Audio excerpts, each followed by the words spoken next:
according to Politico today, according to the count.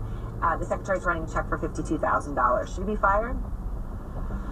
He should have never been hired. Let's not forget that between 2012 and 2016, this same person that we're talking about, Secretary Price, traded over $300,000 worth of stock that were related to 40 companies that he had legislation that he either sponsored or co-sponsored that affected these companies. So he's had an allergy, a severe allergy to ethics, even but dating back to his days in Congress.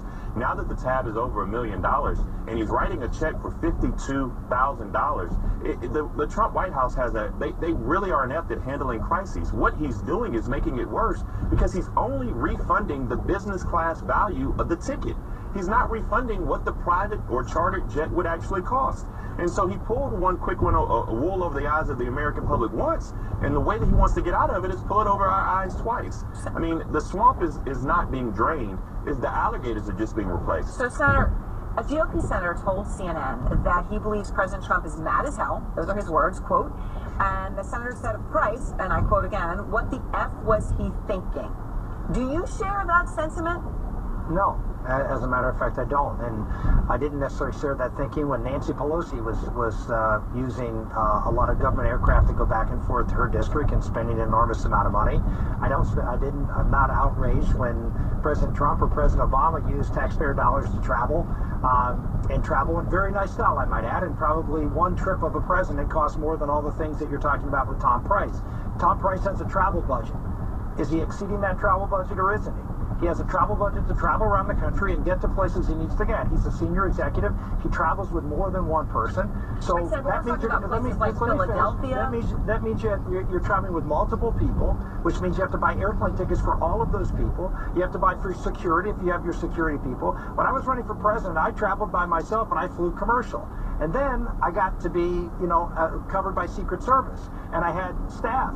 And so it was actually cheaper to fly charter than it was to put all those people on an airplane, and by the way, a lot more efficient with my time. But they're not making that argument. They're acknowledging this. Well, I think they're wrong in not making that argument. I think this is defending not defending the defensible, and the reality is, I don't know what the circumstances were. Maybe they weren't defensible, but sometimes you have meetings here and then you have a meeting here, and the only way to get there and to do the things you need to do is actually get a chartered aircraft and do it. Okay. And again, he has a budget.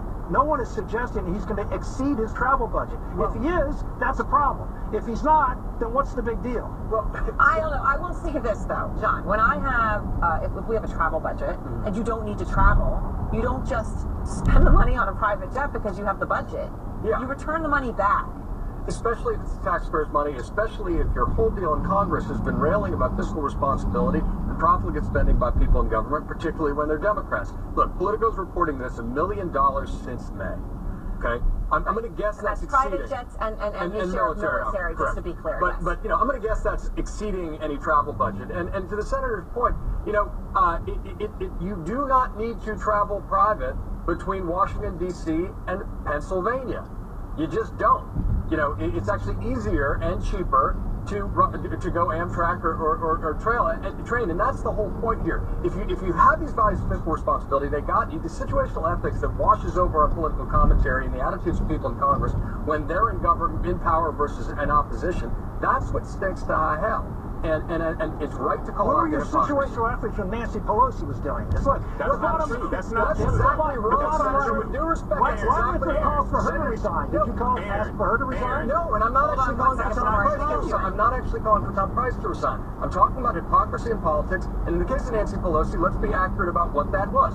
She was using the exact same private jet that Dennis Hastert did when he was Speaker of the House, and then the Sergeant-at-Arms asked for a larger jet because she lived in California and there were refueling issues. So it's not a parallel circumstance at all, so don't reach for it. So hold on, but she's using private jets.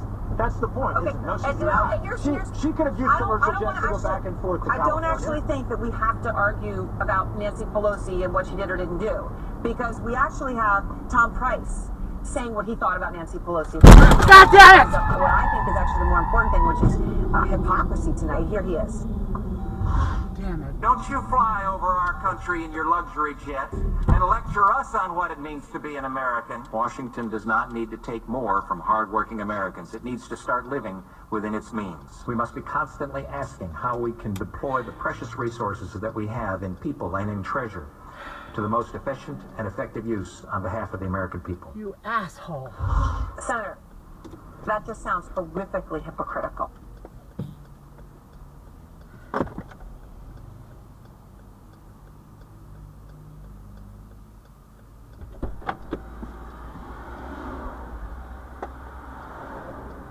What the fuck?